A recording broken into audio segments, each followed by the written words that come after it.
벌써 오늘은 11월 첫 번째 주일입니다. 성령 강림절 22번째 주일 이제 11월 달 지나면 올해도 교회로는 다 끝나가는 그런 절기입니다. 이 거룩한 주일에 하나님의 가치를 인정하고 높이며 예배드릴 때에 하나님의 형상으로 변화되는 복을 누리기 원하는 여러분들에게 예수 그리스도의 은혜와 하나님의 사랑과 성령의 친교하심이 함께 하시기를 기원합니다. 서로 인사하며 사랑합니다. 감사합니다. 예수님이 우리 희망입니다. 우리의 신앙 고백하면 나는 죽고 예수로 삽니다. 예수와 함께 이웃을 살립니다. 예수와 함께 공동체와 세상을 살립니다. 이 고백 여러분의 삶이 되시길 바랍니다. 미소는 하나님께 나갑니다.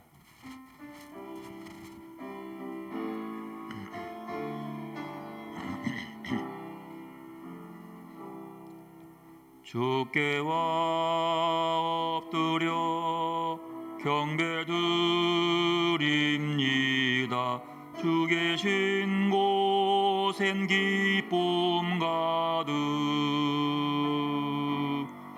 못 가도 노고와도 바꿀 수 없네. 예배드림이 기쁨 됩니다.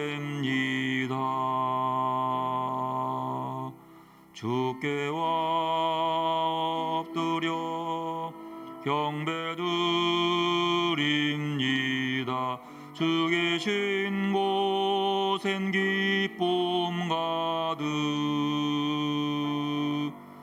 못 가도 노고와도 바꿀 수 없네. 예배드림이 기쁨 됩니다.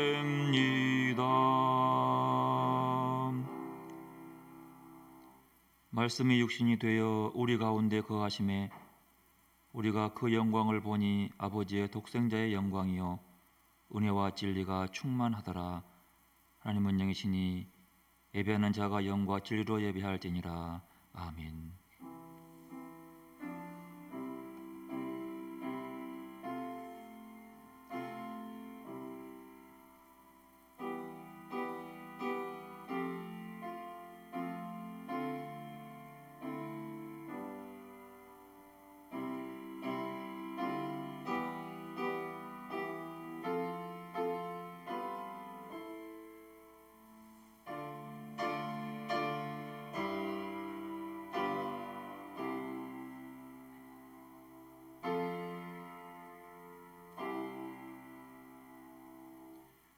은혜로우신 하나님 아버지, 한 해가 서서히 저물어가는 11월에 조용히 우리의 마음 문을 열고 주님을 향하도록 인도하시니 감사를 드립니다.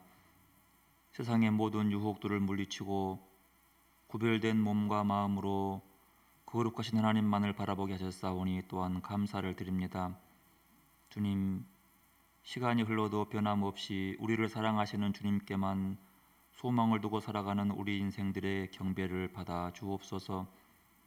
오늘 하나님만을 바라고 소망하며 드리는 예배를 통해 참된 복음의 꿈을 꾸게 하시고 하나님의 얼굴을 배옵는 기쁨을 누리게 하여 주옵소서.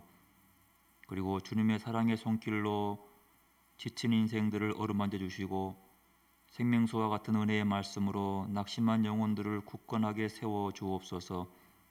예배하는 저희들에게 세상에 줄 수 없는 평안을 허락하사 주님 안에서 은혜와 복을 누리게 하여 주옵소서. 우리 예배를 기뻐 받으실 주 예수님의 이름으로 기원하옵나이다. 아멘. 찬송 218장 찬양합니다.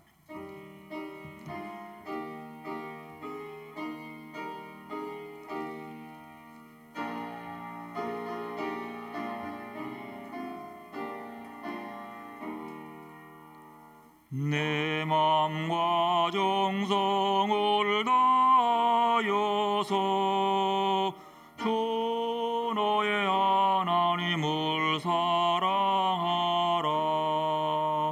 내 몸을 아끼고 사랑하듯 형제와 이웃을 사랑하라.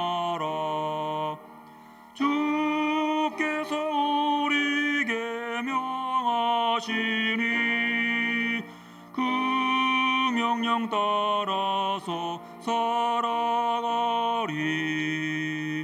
널 미워해 치는 원수라도 언제나 너 그롭게 사랑하라. 널 핍박하는 자 위에서도 신실한 마음으로 복을 빌라. 주께서 우리에게 명하시니 그 명령 따라서 살아가리. 나 항상 주님을 멀리하고 형제를 사랑하지 못하였다. 이러한 죄인을 사랑하사 주께서 몸버려 죽으셨다. 삭제의 큰 사랑 하더니 몸내 생명 다 바쳐 충성하리.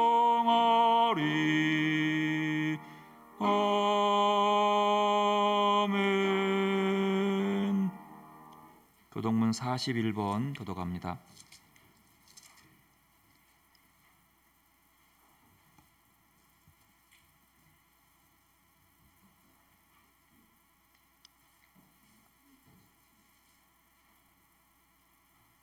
여호와께서 다스리시니 짜으시나니 땅은 즐거워하며 허다한 소문 기뻐할지어다.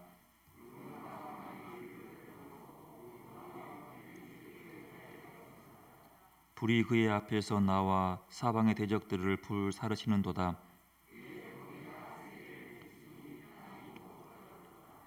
신들이 여호와 앞 곧 온 땅의 주 앞에서 밀랍같이 녹았도다.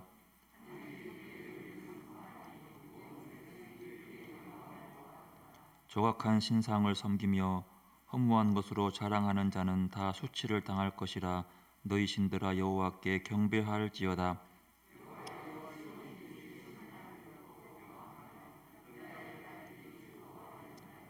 여호와여 주는 온 땅 위에 지존하시고 모든 신들보다 위에 계시니이다.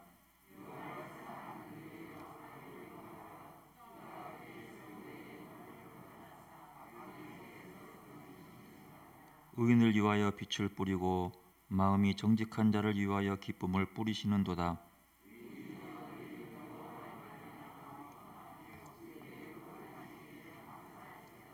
아멘. 참여 기도드리겠습니다. 한없는 사랑으로 우리의 허물과 죄를 덮어주시는 하나님 아버지, 그 사랑과 은총에 부응하지 못하고 한 주간도 우리 마음이 하나님께로 향하지 못하고 죄악된 세상에 묻혀 살았음을 고백하오니 불쌍히 여겨 주옵소서. 신앙생활을 시작한 지는 오래되었으나 믿음의 뿌리를 깊이 내리지 못했습니다. 매주일 하나님의 말씀을 들어 성경의 지식은 높이 쌓여가지만 그것을 삶의 자리에서 실천하며 살지 못했습니다. 신앙의 연륜이 더해갈수록 심령은 완고해져서 다른 사람들을 판단만 하고 지시만 하기도 하였습니다.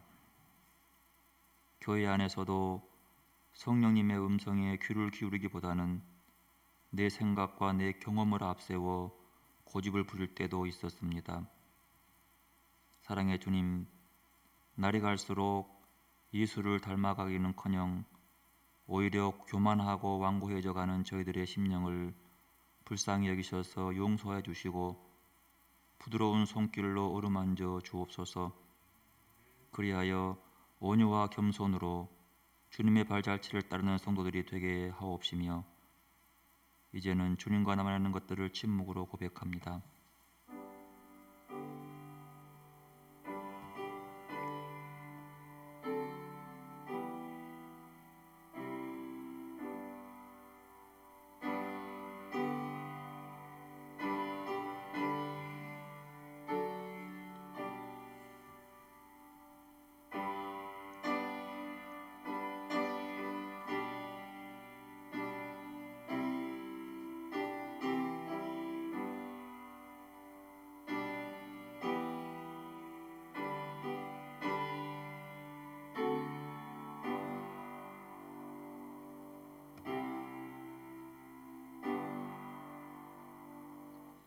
하나님이 그들이 행한 것 곧 악한 길에서 돌이켜 떠난 것을 보시고 하나님이 뜻을 돌이키사 그들에게 내리라고 말씀하신 재앙을 내리지 아니하시니라.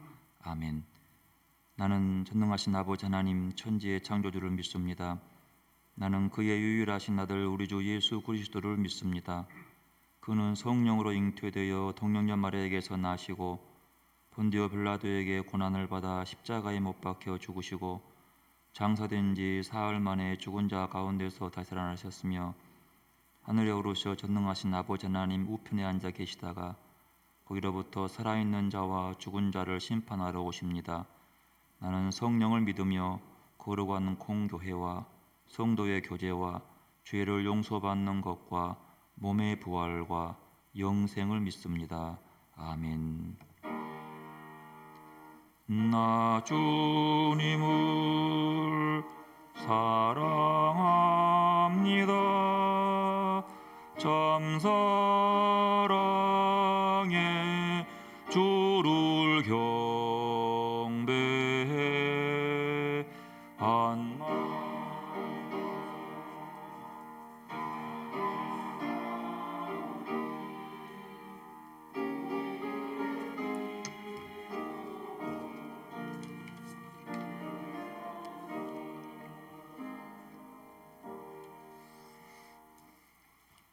항상 우리와 함께 하시는 하나님 아버지, 일주일 동안도 저희들을 주님의 품 안에서 이끌어 주심을 감사드립니다. 사랑의 하나님, 우리의 삶 속에서 알게 모르게 지은 죄를 이 시간 내려놓습니다. 용서하여 주옵소서. 오늘도 귀한 예배를 통해서 주님께서 주시는 성령의 그 말씀을 통해서 진심으로 반성하고 뉘우치고 용서받는 이 거룩한 예배가 되게 해 주시옵소서. 소망을 주신 하나님, 우리가 주님의 뜻을 알면서도 행하지 못할 때가 많사오니 우리의 믿음을 반석 위에 세워주사 흔들리지 않게 하시고 주님 안에서 합력하여 선을 이루게 하옵소서. 교회에서 행하는 모든 일들을 주님께서 인도하여 주사 사랑과 기도로 새롭게 하시고 성도 간에 서로 사랑하게 하셔서 다른 사람의 티를 보지 말고 내 눈에 들보를 먼저 보게 하시어 서로 감싸주고 서로 힘이 될 수 있는 말을 하여 요즘 힘든 시대 속에서도 성도들의 삶이 행복하게 도와주시고 하는 모든 일에도 축복하사 주님의 일을 섬기는데 기쁨이 넘치기를 원합니다. 오늘도 예배를 통하여 주님의 은혜를 받게 하시고 말씀을 전하시는 목사님께 성령 충만함과 은혜를 받게 하옵소서. 이 시간 특별 찬양을 기억하시고 주님 홀로 영광 받아주시고 모든 영광과 찬양을 주님께 올려드리며 우리를 사랑하시는 주 예수 그리스도 이름으로 기도드립니다. 아멘.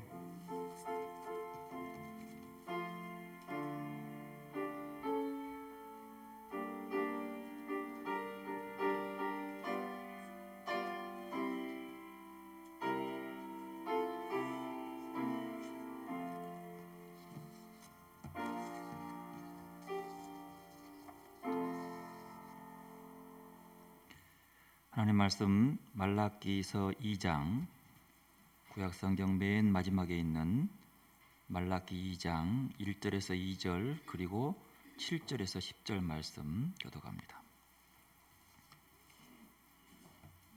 구약성경 말라기서 2장 1절 2절 먼저 교독합니다. 너희 제사장들아 이제 너희에게 이같이 명령하노라.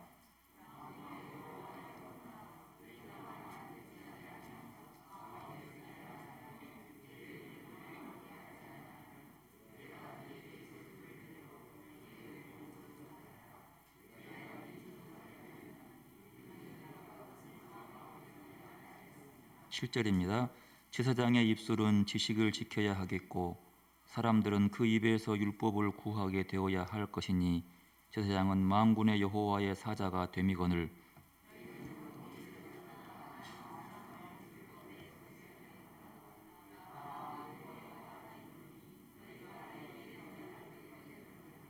너희가 내 길을 지키지 아니하고 율법을 행할 때에 사람에게 치우치게 하였으므로 나도 너희로 하여금 모든 백성 앞에서 멸시와 천대를 당하게 하였느니라 하시니라.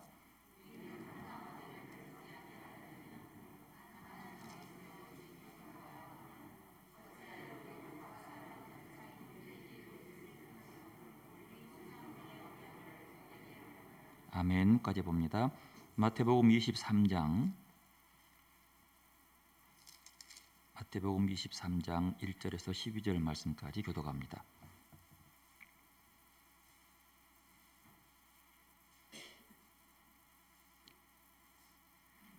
이에 예수께서 무리와 제자들에게 말씀하여 이르시되 그러므로 무엇이든지 그들이 말하는 바는 행하고 지키되 그들이 하는 행위는 본받지 말라. 그들은 말만 하고 행하지 아니하며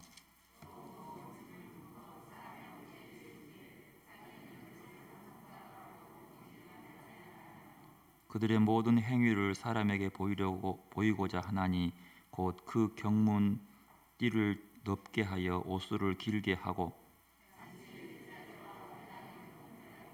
시장에서 문안받는 것과 사람에게 랍비라 칭함받는 것을 좋아하느니라.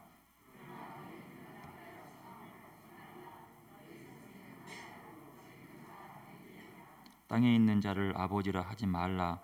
너희의 아버지는 한 분이시니 곧 하늘에 계신 이시니라.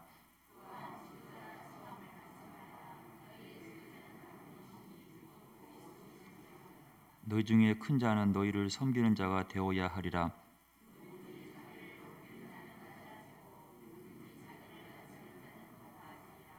아멘. 시온 전개 특별 찬양이 있습니다.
우리 주님의 평화가 여러분과 함께 하시기를 기원합니다. 옛날 중국 고사에 오기서라는 쥐가 등장합니다. 오기서 들어보셨습니까? 그래서 오기서라는 말은 5가지 재주를 가진 쥐라는 얘기입니다. 이 쥐는 날고 기고 뛰고 숨고 달아나는 재주, 이 5가지를 가진 그런 쥐였죠. 이 쥐가 나무에 기어오를 때는 다람쥐보다 뛰어났고 꿀을 파면 두더지보다 더 잘 팠으며 하늘을 나는 것은 박쥐보다 나았고 달리기는 토끼보다 빨랐답니다. 그래서 그 쥐는 짐승들 사이에서 늘 부러움의 대상이었고 많은 짐승들이 그를 아이돌처럼 쳐다보고 부러워하고 본받고 싶어하는 그런 쥐였습니다.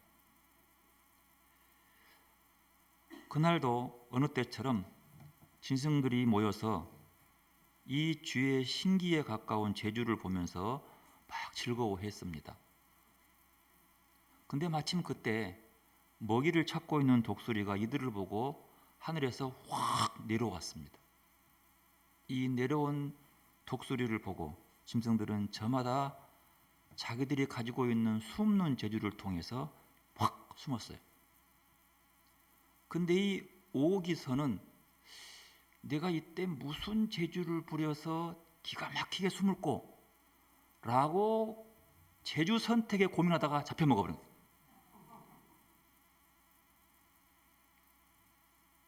가진 재주가 별로 없어서 그거 하나밖에 못 없어서 자기를 낮춘 다른 동물들은 살아남았지만 재주가 많아서 자기를 높이고 자랑하며 멋있게 숨어 보려다가 그만 그 가진 재주를 제대로 써보지 못하고 죽었다는 이야기입니다. 그래서 동물들은 이 오기서의 재주에 대해서 다시 한번 생각한 거예요. 야, 그거 재주가 많아도 별거 아니네. 이 세상에서는 자신을 높이는 사람이 높아지고 재주가 많은 사람이 출세하고 가진 게 많고 아는 게 많은 사람이 대접을 받습니다. 그러나 오늘 예수님께서는 자신을 높이는 자는 낮아지고 자신을 낮추는 자는 높아질 것이라고 말씀하십니다. 자기를 낮추는 사람이 되라고, 재주가 많아도 그 재주에 의존하지 않고 뽐내지 않는 사람이 대접받을 것이라고 가르치고 있습니다. 어쩌면 주님의 이 가르침은 세상 사람들에게 어리석게 보일 수도 있습니다. 재물과 명예와 지식과 재능 등으로 자신을 높이며 살아가는 사람들은 자신을 낮추는 것은 그보다 바보 같은 짓이 없기 때문에 그렇습니다. 오늘 말라기서의 본문은 유대인들이 바벨론 포로 생활을 마친 뒤 돌아와서 예루살렘 성전을 재건하고 하나님의 백성으로서 율법을 지키며 충실하게 살고자 했습니다. 눈물로 우리가 믿음 지키지 못한 것들을 회개하면서 성전을 재건했습니다. 하지만 시간이 흐르면서 열정은 사라지고 백성들을 올바른 길로 이끌어야 했던 제사장들마저도 나태함에 빠져서 주님의 길에서 멀어지자 예언자 말라기는 그들에게 쓴소리를 합니다. 말라기서 2장 2절을 보면 이렇습니다. 만군의 여호와가 이르노라 너희가 만일 듣지 아니하며 마음에 두지 아니하여 내 이름을 영화롭게 하지 아니하면 내가 너희에게 저주를 내려 너희의 복을 저주하리라. 내가 이미 저주하였나니 이는 너희가 그것을 마음에 두지 아니하였음이라. 이들은 여전히 율법을 가르치고 해석하고 교훈하고 했습니다. 그러나 마음에 두지 않았다는 얘기를 한번 기억해 주십시오. 제사장들은 백성들을 하나님의 말씀으로 올바른 길로 가르쳐야 했지만 주님의 기준에서 주님의 길에서 벗어났을 뿐만 아니라 말씀을 통해서 자신들의 법을 만들어서 많은 이들이 걸려 넘어지게 했습니다.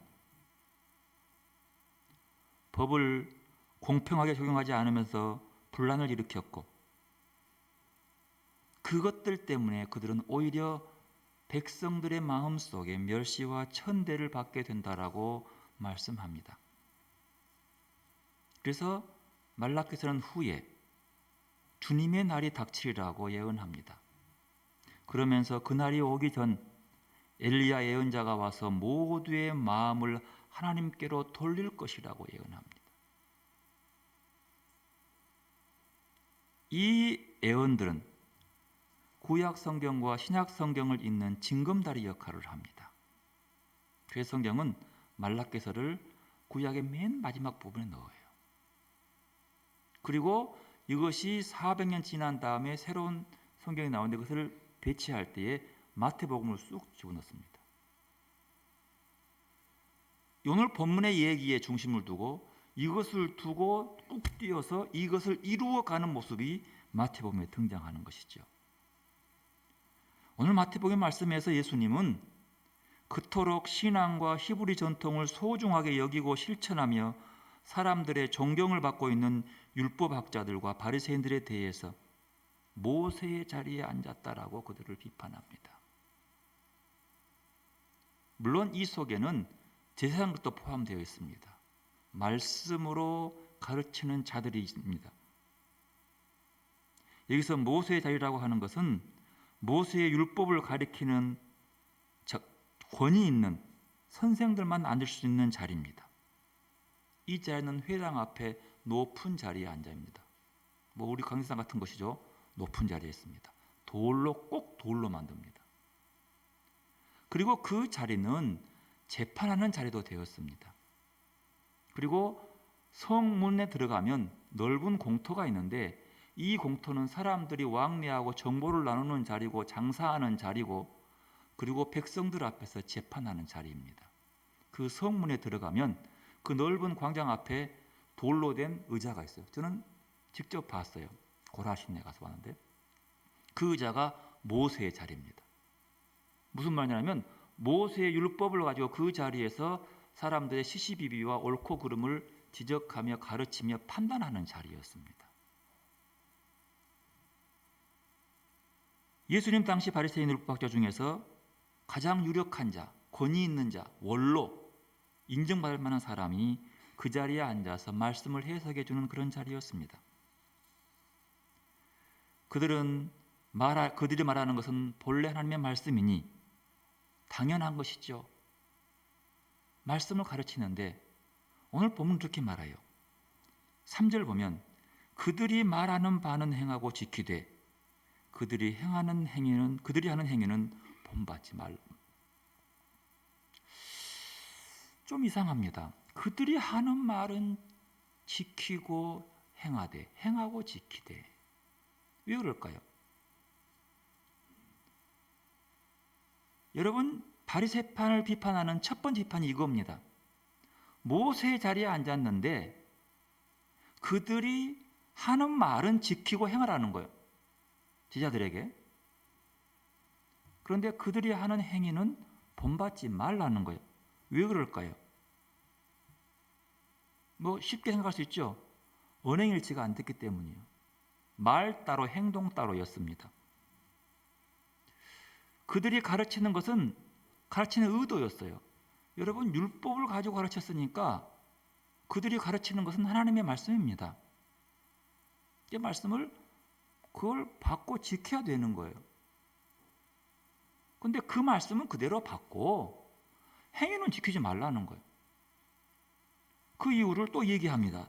3절 보면은요. 그들은 말만 하고 행하지 않으니라. 말만 하고 행하지 않으니라. 여러분 그러면 굳이 이런 사람들의 말을 굳이 지키고 행할 필요가 있겠어요? 좀 더 나가면 말만 하고 행하지 않은 사람들이 훤히 보이는데 뭐 하려고 그 사람 말을 듣고 지키겠어요? 근데 예수님은 그 사람의 말은 지키고 행하라는 거예요. 왜요? 그 말이 율법이었어요. 그 말이 하나님의 말씀이었기 때문입니다. 저 생각 같으면 에이 그런 사람 보지 말아라고 그럴 텐데도 그 사람의 말은 지키라고 합니다. 그러면서 그들은 또다시 문제를 일으킵니다. 4절 보십시오. 4절을 보면 또 무거운 짐을 묶어 사람의 어깨에 지우되 자기는 이것을 한 손가락으로도 움직이려 하지 아니하며. 여기서 무거운 짐이라고 하는 것은 하나님의 말씀인 율법을 가지고 그걸 해석하면서 무거운 짐을 지어주는 거예요. 자, 물어볼게요. 하나님의 말씀인 율법을 지키고 행하는 것이 기쁘고 즐거워야 합니까? 부담이 되어야 합니까? 기쁘고 즐거워야 하는 겁니다.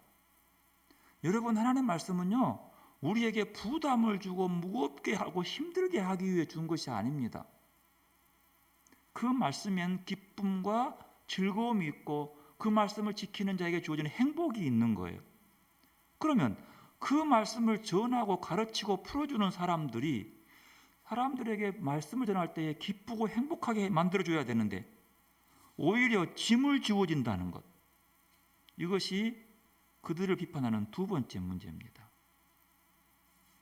여러분, 우리가 교회에서 신앙생활을 하는 것도요, 교회를 섬기는 것도요, 기쁨과 즐거움으로 해야 합니다. 지기 힘든 무거운 짐이 되면 이건 문제가 되는 거예요. 물론 이유가 많겠죠. 내 개인의 문제도 있고 믿음이 식어서 그럴 수도 있고요. 이기적인 욕심을 버리지 못해서 그럴 수도 있고요. 또 교회가 너무 부담을 주는 경우도 있고, 왜 너무 교회는 하라는 것도 많고 하지 말라는 것도 많고 열심히 해도 알아주는 사람도 없고, 아무튼 교인들이 교회 때문에 신앙생활의 기쁨을 잃어버리는 경우도 있을 겁니다. 하지만 분명히 하십시오. 하나님의 일을 하고 하나님의 말씀을 하고 무거운 짐을 지는 것은 문제 있는 겁니다. 그렇게 무거운데 그것을 또 억압하고 강요하는 것도 더 문제 있는 겁니다. 기쁨으로 즐거움으로 하는 겁니다. 하나님의 말씀은 마음의 기쁨과 즐거움이 없으면 그 일을 감당할 수 없지만 억지로 하지 말라는 얘기입니다.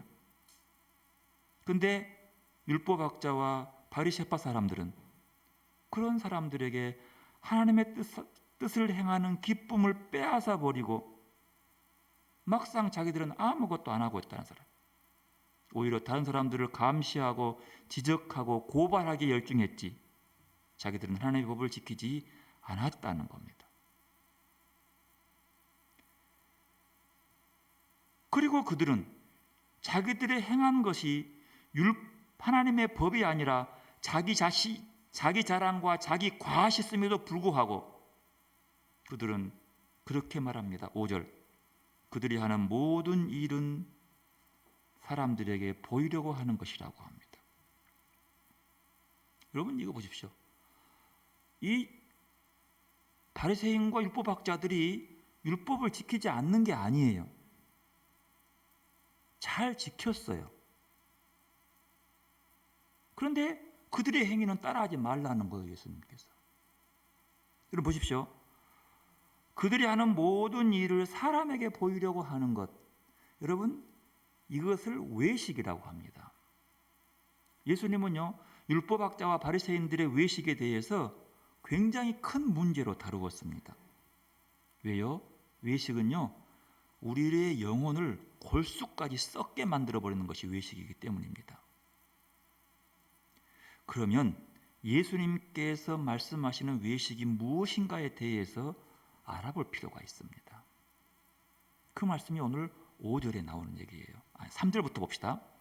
3절부터 보면은요, 그러므로 무엇이든지 그들이 말하는 바는 행하고 지키되 그들이 하는 행위는 본받지 말라. 그들은 말만 하고 행하지 아니하니라. 이거 잘 보십시오. 그들이 말하는 것이 어떤 말들이었을까요? 말했죠? 하나님 말씀이에요. 그들은 그 말씀을 해석하고 그 법을 가르쳐 줍니다. 근데 그들은 행하지 않았다고 하는 거예요. 여러분, 바리새인들이 행하지 않았을까요? 여러분, 바리새인이 왜 바리새인 줄 아십니까? 행하기 때문에 바리새인들이에요. 그렇게 행하였기 때문에 바리새인들인 거예요. 그들은 율법을 10가지가 아니라 613가지라 율법 조항을 만들어서 그 율법 조항을 만드는 이유가 뭐예요? 행하기 위한 거예요. 진지합니다. 안식일을 지켜라 할 때, 야, 이게 어떻게 하는 게 안식일을 바로 지킨 것이냐? 라면서 막 고민하면서 만들어내는 것들이에요. 그들은 그것들을 행했어요. 행동했음에도 불구하고 그들은 행함이 없다고 하는 겁니다. 여러분, 갈라디아서 1장, 빌립보 3장에 보면 사도 바울은 말합니다. 자기가 바리새인이었을 때에 얼마나 열심히 유대교의 전통을 따라 살았는지에 대해서 말하고 있어요. 이렇게 철저했어요. 그들은 행함이 있는 자들입니다. 이들처럼 율법 조항에 맞춰서 행하는 자들이 아마 찾기 어려웠을 겁니다. 주님 말씀합니다. 그들의 모든 행위를 봐요. 그들의 모든 행위요 다 합니다. 그러므로 말만 하고 행하지 않는다고 하는 이 말씀은 주님께서 행한다, 행하지 않는다는 말씀이 우리가 생각하는 기준과 다르다는 거예요. 뭔가 더 있다는 겁니다. 왜냐하면 바리새인들은 철저히 자기들이 만든 율법을 지킨 사람들이거든요. 철저히. 그래서 그 율법을 알지 못한 사람을 무시했어요. 죄인 취급했어요. 왜? 모르니까 못 지키거든요. 우리가 흔히 행함 없는 믿음이라 이렇게 얘기하는데 실은 그들은 행함이 없는 것이 아니라 말과 행동이 일치한 겁니다. 잘 지킨 거예요. 자기들이 말한 대로 율법대로 살았습니다. 말과 행동이 일치한 자들이 바리새인들입니다. 그런데 여기서 또 문제가 있습니다. 그들의 모든 행위를 누구에게 보이려고? 사람에게 보이려고. 여기에 문제가 있는 겁니다. 말했습니다. 말한 대로 행했습니다. 근데 마음에 그 행동을 하는 의도가 문제가 있다는 거예요. 의도가. 그 사람의 의도는 사람이 보이지 않습니다. 안 보여요. 사람이 알아차릴 수 없어요. 왜? 겉모습만 보기 때문에. 하지만 하나님은 그 마음을 봐요. 의도를 봅니다. 분명히 주님은 바리새인들이 말한 대로 600가지가 넘는 율법 조항을 말했고 그것이 하나님의 말씀이라고 선포했고 그 말하는 대로 행했음에도 불구하고 말만 하고 행동이 없다는 거죠. 즉 말하면 우리가 이해하고 있는 이 언어의 수준이 더 깊은 것이 있다는 거예요. 그 넘어 이것을 행간이라고 그래요. 이것은 주님이 볼 수 있는 눈이에요. 말과 행동이 일치하지 않는 점을 자주 문제 삼는 것이 우리입니다. 하지만 그게 아니에요. 그럼 뭡니까? 말로 하나님에 대해서 얘기합니다. 그리고 그 말한 대로 움직이며 행동합니다. 그런데 행함이 없다고 하는 이유는 딱 하나요. 사람에게 보이려고 했기 때문입니다. 무슨 말입니까? 하나님에 대해서 말하고 있습니다. 하나님의 말씀을 전하고 있습니다. 그런데도 그들의 마음은 하나님을 좋아하지 않습니다. 이게 외식입니다. 자기가 말한 대로 율법대로 행했습니다. 하지만 말씀을 주시는 하나님을 좋아하지 않습니다. 뭘 좋아합니까? 그걸 행하면서도 그 마음은 이 세상의 사람들에게 가 있습니다. 저 사람이 나를 어떻게 볼까? 나를 어떻게 이해할까? 외식입니다. 마음으로는 하나님이 아니라 다른 것들이 꽉 차 있는데 다른 것들을 더 좋아하는데 하나님을 사랑한다고 얘기하는 것, 이게 외식입니다. 입이, 말이 그 마음과 연결되어 있는 상태, 이것을 예수님은 행함이라고 본 거예요. 행함이 뭐냐 그러면 눈에 보이는 것이 아니라 그 마음과 그 입으로 하는 말과 그 행동이 하나가 된 거예요. 이럴 때 이것을 행함이라고 하는 거죠. 근데 바리새인들은 하나님에 대해서 얘기합니다. 하나님의 말씀을 잘 전합니다. 잘 풀어냅니다. 그리고 자기도 그 말씀대로 삽니다. 그런데 실은 그 마음은 하나님보다도 다른 또 무엇을 더 좋아합니다. 딴 데 가 있습니다. 사람들에게 인정받는 걸 좋아하고 시장의 사람들에게 문안받고 사람들에게 선생이라 칭함받는 것을 더 좋아합니다. 이것이 행함이 없는 것이라고 주님은 바라봅니다. 바리새인들은 행함 자체는 잘못된 행함입니다. 왜요? 마음이 없으니까. 하나님을 좋아하지 않습니다. 그 마음이 하나님을 아까워하지 않습니다. 오직 그의 마음은 사람들에게 인정받는 일에 열중합니다. 사람들이 나를 뭐라고 할까? 요즘 그러죠. 세상 사람들이 교회를 뭐라고 할까? 외식하는 자들의 전형적인 말투처럼 들립니다. 다시 말합니다. 외식이 뭡니까? 마음이 좋아하는 것에 가 있을 때에 마음의 힘을 받게 되고 그 힘을 받게 되면 제일 먼저 나타나는 것이 생각이고 말입니다. 그래서 무엇을 할까? 어떻게 하면 더 좋아질까? 어떻게 하면 더 얻을 수 있을까? 그게 그 입으로 나와요. 말로 나와요. 이게 행함인 거죠. 바리새인들은 하나님에 대해서 말하는 것을 업으로 삼았습니다. 유대 사회니까 더군다나 그것들이 먹혀 들어갔죠. 그러나 하나님 자신은 전혀 좋아하지 않습니다. 왜냐하면 하나님이 원하는 마음대로 살아가지 않았기 때문입니다. 하나님에게 마음에 붙어 있지 않는 것을 행함이 없다라고 합니다. 다시 한번 늘 강조합니다. 우리의 행함에 대해서 다시 한번 돌아보십시오. 마음에 없는 행동, 외식입니다. 아무리 좋은 일을 위해도 마찬가지입니다. 즉 말하면 외식은 마음에 좋아하는 것은 딴 데 있는데 행동은 눈에 보이게 좋게 얘기해요. 우리도 가끔은 그런 거 읽어낼 수 있습니다. 겉과 속이 다르게 하는 것을 말을 이해할 수 있는 거죠. 입 따로 마음 따로. 여러분, 그러므로 우리의 마음이 먼저 하나님을 좋아하고 하나님으로 전부로 채우시길 바랍니다.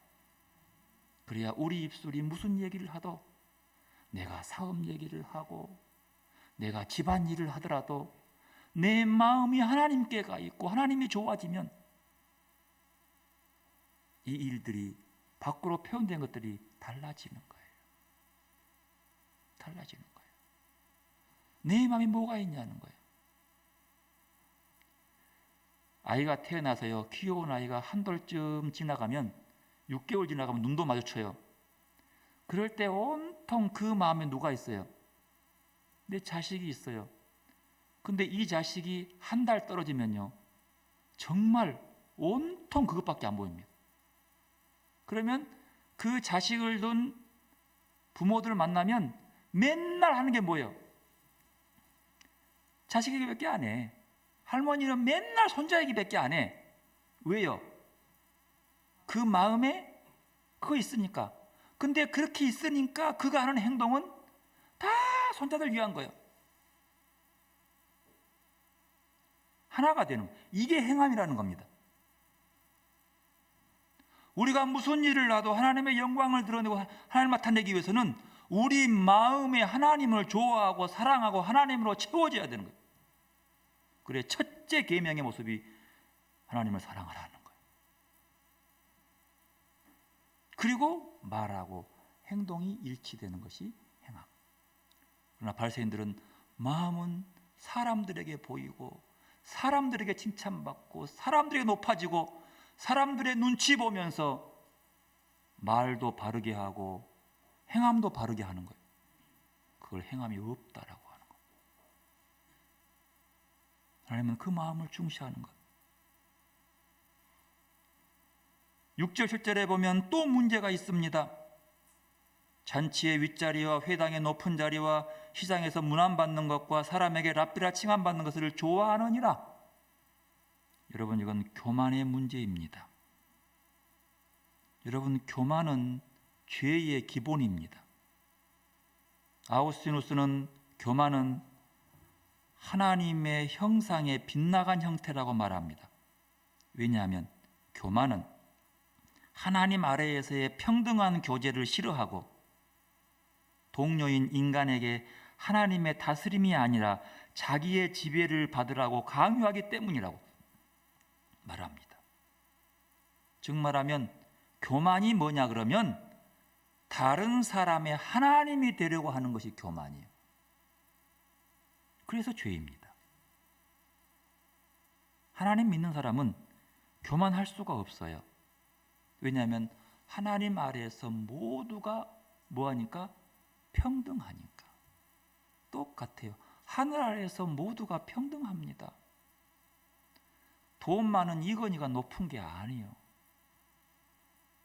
그래서 믿는 사람들은 국회의원이 돼도 내가 국회의원이라고 거만하지 않습니다. 교회는 대통령이 오더라고 그 사람을 더 축혀 세우지 않습니다. 하나님 아래 똑같습니다. 겸손하게 무릎 꿇어야 합니다. 그런데 교만은요, 높임 받으려고 하고 높여주는 것이 교만합니다. 율법학자가 바리새인들은 교만했습니다. 자기는 다른 사람과 다르고 말씀을 잘 지킨다고 믿었기 때문입니다. 마음은 언제나 하나님이 아니라 사람에게 가 있으면서 말입니다. 이 교만에 대해서 말씀하시면서 예수님은 이렇게 말합니다. 8절에서 10절 함께 있습니다. 그러나 너희는 랍비라 칭함을 받지 말라. 너희 선생은 하나요 너희는 다 형제니라. 땅에 있는 자는 아버지라 하지 말라. 너희의 아버지는 한 분이시니 곧 하늘에 계시니시니라. 또한 지도자라 칭함을 받지 말라. 너희의 지도자는 한 분이시니 곧 그리스도시니라. 여러분, 이 말은요, 선생과 지도자가 되지 말라는 말이 아닙니다. 무슨 말이냐면 교만하지 말라는 거예요. 그 자리에 올라갔다 하더라도 자기 본분을 잘 지킬 일이지 그 자리에서 행세하지 말라는 거예요.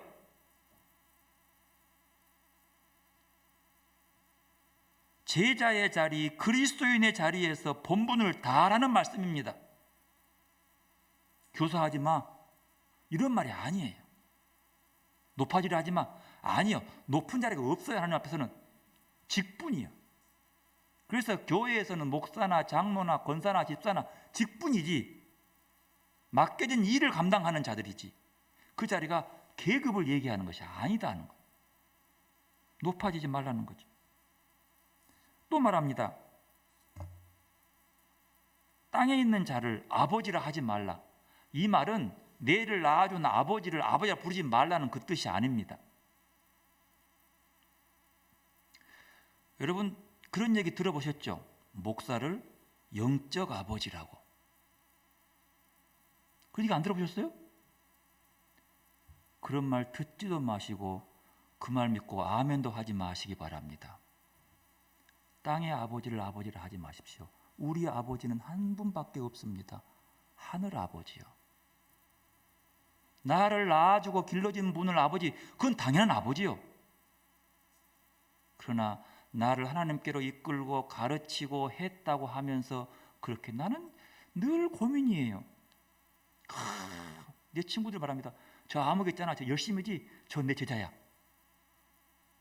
내가 제자 교육 시켰어. 뭐라 그랬어요? 바로 그런 자가 하는 말이에요. 선생 되지 말라. 선생은 한 분이다. 우리의 선생은 예수 그리스도 한 분밖에 없어요. 그분에게 가서 배우라고 가르치는 거예요. 요즘 늘 느낍니다. 나한테 배우는 것이 아니라 나는 여러분들에게 주님 앞에 가서 배우고 주님 따라가라고 가르치는 안내견밖에 안 되는 거예요. 안내자. 주님이 우리의 선생이고 우리의 지도자고 우리의 아버지요. 그 얘기요. 그러니까 이 세상에서의 우리가 아버지로서의 느낌은 물론 살아계신 아버지지만 돌아가시면 우리 아버지는 한 분밖에 안 계시다는 거죠. 말라기도 하는 말이요. 아버지는 한 분이다. 아마 그때도 그랬나 봐요. 뭐 영적 아버지니 뭘. 더더군다나 영의 아버지는 하나님 한 분이십니다. 여러분 이 말씀은 다른 얘기하지 말고 있는 그대로 믿으시기 바랍니다. 이 말씀은 오죽하면 말라기하고 또다시 여기서 응답할까요? 여기까지 예수님께서 하지 말라고 많이 말하고 하지 말아야 할 것을 알았으면 이제는 뭘 해야 하는지를 예수님이 말씀합니다. 11절 12절 함께 있습니다. 너희 가운데서 으뜸이 되고자 하는 자는 섬기는 자가 되어야 한다. 자선 겁니다. 11절 있습니다. 너희 중에 큰 자는 너희를 섬기는 자가 되어야 하리라. 너희 중에 자기를 높이는 자는 낮아지고 누구든지 자기를 낮추는 자는 높아지리라. 표준 세 번역은요. 너희 가운데 으뜸 가는 사람은 너희를 섬기는 사람이 되어야 한다. 자기를 높이는 사람은 낮아지고 자기를 낮추는 사람은 높아질 것이다. 교만한 사람, 잘난 사람, 남들 가르치기를 좋아하는 사람, 스스로 지도자가 되려고 하는 사람은 남을 섬겨야 한다고 말씀합니다. 섬기는 사람이 되어야 한다고 말씀합니다. 대접받고 군림하고 지배하는 사람이 되지 말고 섬기는 사람이 되어야 합니다. 교만한 사람이 되지 말고 섬기는 사람이 되어야 합니다. 잘났으니까 높은 자리에 앉아야 하는 게 아니라 잘났으니까 더 많이 섬겨야 한다라고 말씀합니다. 여러분 이것이 그리스도인의 자리입니다. 이 섬김의 자리가 예수의 자리입니다. 교회 안에서 우리의 자리는 섬기는 자리입니다. 율법학자와 바리새파 사람들의 자리가 아니라 예수의 자리가 우리의 자리입니다. 높은 자리, 대접받는 자리에 앉으면 그만큼 예수와 멀어지게 됩니다. 그래서 거기는 우리의 자리가 아닙니다. 세상에서 그리스도인의 자리는 섬기는 자리입니다. 왜요? 예수님의 자리가 그 자리이기 때문입니다. 세상에서 그리스도인의 자리는 기독교인 행세를 하면서 세상과 대립하고 싸우는 자리가 아니라 섬기는 자리요. 나와 다르다고 차별하고 무시하고 공격하는 것이 아니라 섬기는 자리요.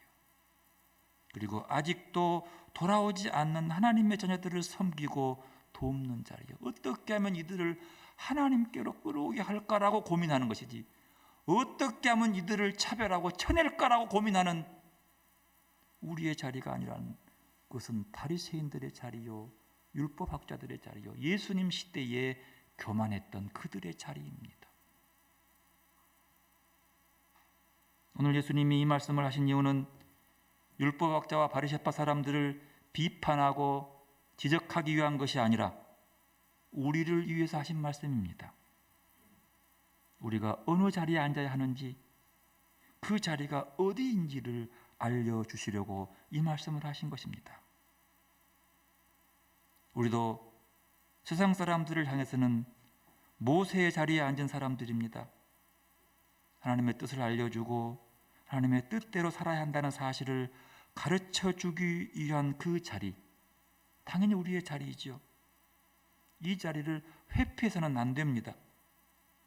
어지러운 세상에 바른 길을 알려주고 인도해 주는 것 당연하지요. 먼저 우리가 그 길을 가면서 따라오게 해야지요. 하지만 그렇다고 해서 내가 그렇게 했다고 해서 높아지면 안 됩니다. 교회가 이렇게 했다고 보기에 힘들고 인정하지 않는다고 얘기할 옹색한 변명해서는 안 됩니다. 진실한 믿음을 우리의 삶으로 보여주고 그럴 때에만 사람들이 살아오게 되는 거죠. 세상에서 교회가 그 예수의 자리에 앉으려고 애를 쓰고 그 자리에 앉아보려고 고민하고 기도하고 그 마음으로 하나님으로 채우기 위해서 기뻐하기 위해서 움직인다면 아마 세상 사람들 또 뭐라 하지 않을 겁니다. 우리는 사람에게 보이려고 하다가 인정하지 않으면 적을 만듭니다. 왜 교회를 그렇게 보냐고. 그것은 하나님에게 보이려고 하지 않기 때문입니다. 성도 여러분, 교만한 자리에 앉지 말아야 합니다. 우리의 자리는 섬기는 자리입니다. 높은 자리에 탐내지 말고 섬기는 사람들이 되십시오. 거기에 예수님이 계십니다. 주님은 우리를 섬기지만 우리가 섬기지 못할 그런 사람들에게도 섬기고 계시는 겁니다. 예수님이 아버지라 부르신 하나님은 우리가 상상하던 하나님이 아니었습니다. 우리는 우리를 지배하면서 순종을 요구하는 하나님을 상상합니다. 그 하나님은 스스로를 긍정하며 차별을 만드는 질서의 강자처럼 여겨집니다. 그러나 예수님이 믿으신 하나님은 베풀어서 세상 만물이 존재하게 하셨고 계속 베풀어서 세상의 생명의 역사가 지속되게 하신 분이었습니다. 하나님의 생명을 긍정하는 분이셨습니다. 하나님은 차별을 만들어 군림하지 않으십니다. 세상 만물이 서로 다르고 인간 생명의 모습이 서로 다른 것을 차별하기 위한 것이 아닙니다. 그것은 다양하고 풍요로움입니다. 사계절의 다양함이 있어서 우리는 계절마다 감탄하며 그 풍요로움을 만끽합니다. 사람들이 다양하기에 우리는 사랑하는 사람 안에 감탄스러운 모습을 발견하게 되는 겁니다. 인간이 자유를 지닌 것은 각자 자기의 창의력을 동원하여 다양하고 풍요로운 세상과 풍요로운 삶을 만들기 위한 것입니다. 우리가 우리 주변의 생명들의 다양함과 자유를 말살하지 않고 그것을 풍요로움으로 받아들일 때 세상은 아름답고 행복한 곳으로 바뀌게 되는 것입니다. 그리스도인은 자기 자신을 긍정하기 위해서 다른 생명을 부정하지 않습니다. 그리스도인은 자기 주변 모든 것 안에 베푸시는 하나님의 손길을 읽어냅니다. 그리스도인은 다양함을 차별화로 전락시켜서 자기 자신을 과시하려 하지 않습니다. 다양함은 하나님이 허락하신 풍요로움이기 때문입니다. 오늘 복음은 그리스도의 신앙은 어떤 이유에서도 사람을 차별하거나 다른 사람 앞에 자기의 우월성을 드러내려 하지 말라고 말씀합니다. 오늘 교회가 예수의 말씀에 충실하기 위해 자기 반성을 빼앗게 해야 할 것 같습니다. 교회의 제도와 관행은 신분의 차별이 당연히 되던 유럽 중세 봉건 사회 구조를 이어받았습니다. 이제는 이것을 개혁해야 합니다. 예수님이 열어놓으신 섬김의 질서를 은폐하는 교회가 아니라 다시 열어서 회복하는 자리로 가야 합니다. 교회의 적폐는 청산하고 섬김을 기본으로 한 그리스도적 질서를 드러내게 해야 합니다. 신앙은 섬김을 배워서 실천하며 은혜롭고 사랑 많으신 하나님의 자녀로 살아가는 길인 겁니다. 사랑하는 성도 여러분, 우리 모두 주님의 자리를 추구하며 섬김의 자리에 앉아서 그리스도인으로서 하나님을 나타내는 거룩한 성도들이 되시기를 바랍니다. 그리고 이런 교회를 만들기 위해서 기도하고 희생하는 성도들이 되시기를 바랍니다. 기도로 나가겠습니다. 겸손히 우리 마음으로 채워지는 하나님을 바라보고 하나님의 좋고 아름다움을 발견하는 시간 되시기 바랍니다.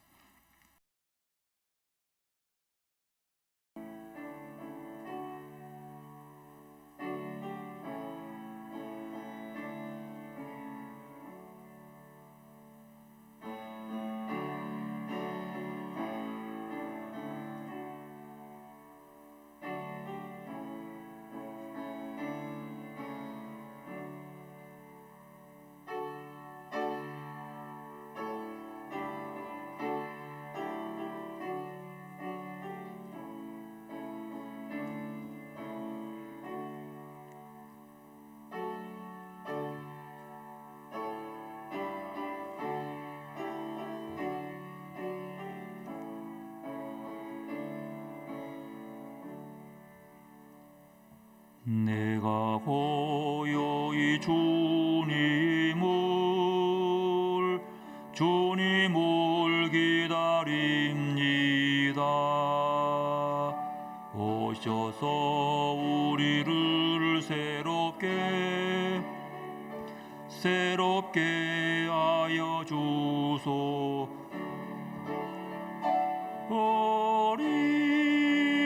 어린아이의 마음으로 주님을 기다립니다. 어린아이의 마음으로 주님을 기다립니다. 내가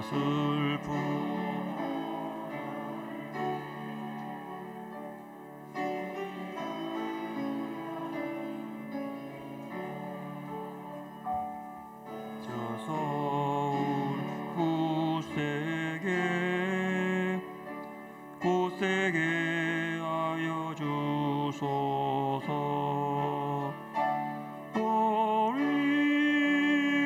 어린아이의 마음으로 주님을 기다립니다.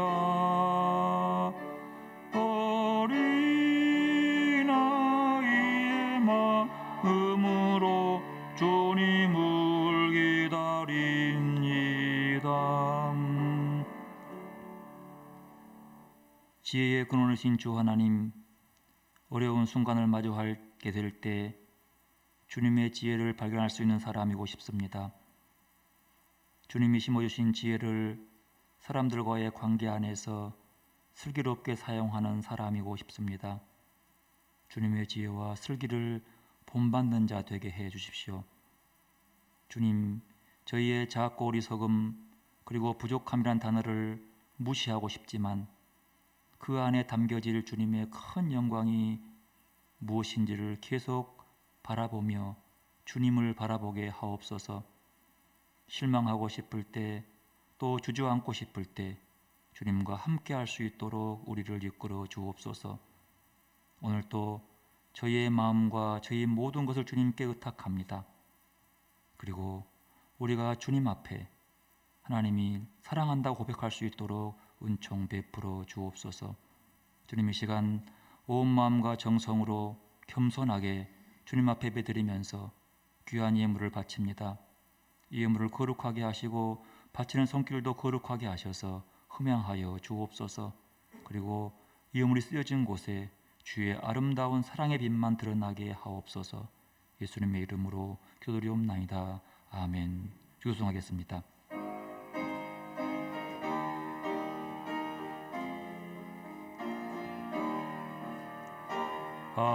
하늘에 계신 우리 아버지, 이름을 거룩하게 하시오며 그 나라 오게 하시오며 양해도 이루어 주소서. 오늘날 우리 모두에게 일용할 양식을 주시옵고 우리가 이웃을 용서하듯이 우리의 죄도 용서하소서. 우리를 시험에 들게 마시고 다만 악에서 구하소서. 그 나라 권세와 영광이 아버지께 영원히 있사옵니다. 아멘. 여호와는 내게 복을 주시고 너를 지키시기 원하며 여호와는 그 얼굴로 내게 비추사 은혜 베푸시기를 원하며 여호와는 그 얼굴을 내게로 향하여 드사 평강 주시기를 원하노라. 우리 주님 예수 그리스도의 은혜와 하나님의 사랑하심과 주님의 교통하심이 주님의 겸손과 온유의 성품을 따라 제자로서 섬김의 질서를 따라 겸손하게 주님의 자리였던 섬김의 자리에 앉아 자기 주변 모든 것 안에 베푸신 하나님의 손길을 읽어내며 은혜로우신 하나님의 자녀로 살기 원하는 주님의 귀한 백성들과 차별성과 우월성을 배제하고 섬김의 자리를 지향해야 하는 한국교회와 그리스도적 질서가 필요한 이 나라와 온 세상 위에 늘 함께 하시기를 축원하옵나이다. 아멘.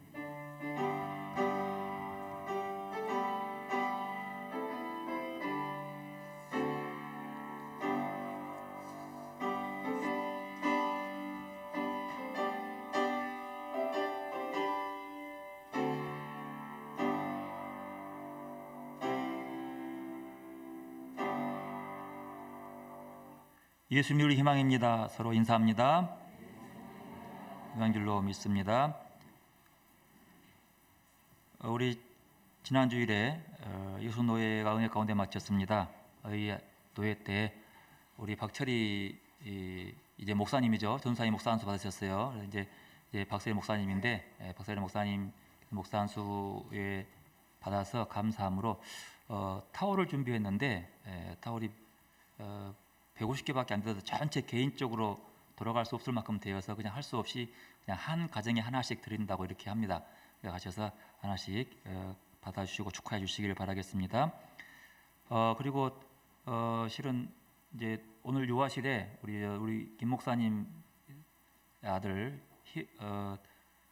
한이 이름이 한이 하늘 바람할 때가 한이라고 김한이가 이제 오늘 왔어요.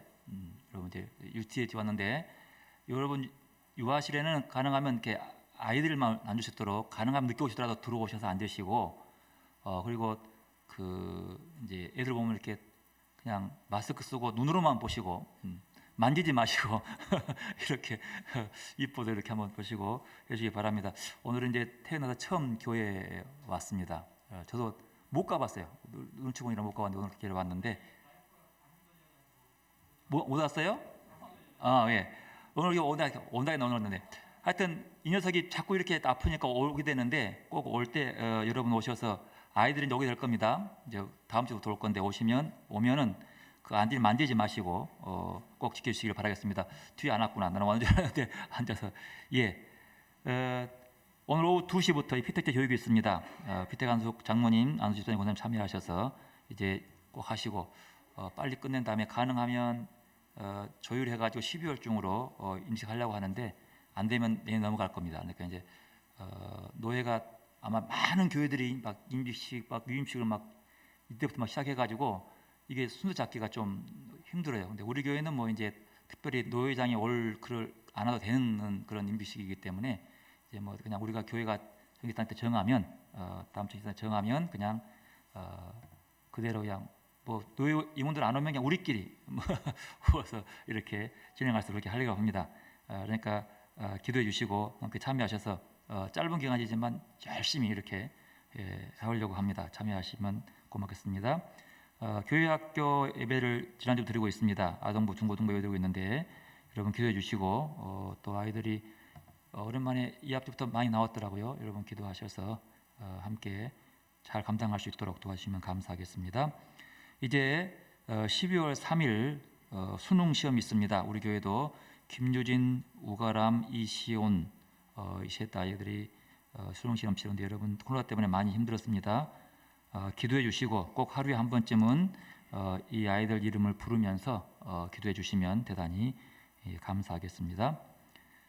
지난주 송구함송 마태복음 22장 37절 말씀 함께합니다. 예수께서 이르시되 내 마음을 다하고 목숨을 다하고 뜻을 다하여 주 너의 하나님을 사랑하라. 아멘. 이번 주는 마태복음 23장 11, 12절 말씀 함께합니다. 너희 중에 큰 자는 너희를 섬기는 자가 되어야 하리라. 누구든지 자기를 높이는 자는 낮아지고 누구든지 자기를 낮추는 자는 높아지리라. 아멘. 패션 드리겠습니다.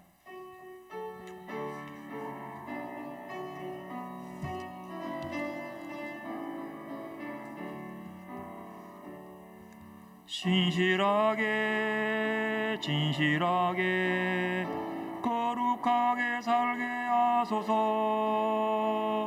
신실하게 진실하게 거룩하게 살게 하소서. 하나님 나의 마음 만져주소서. 하나님 나의 영혼 새롭게 하소서.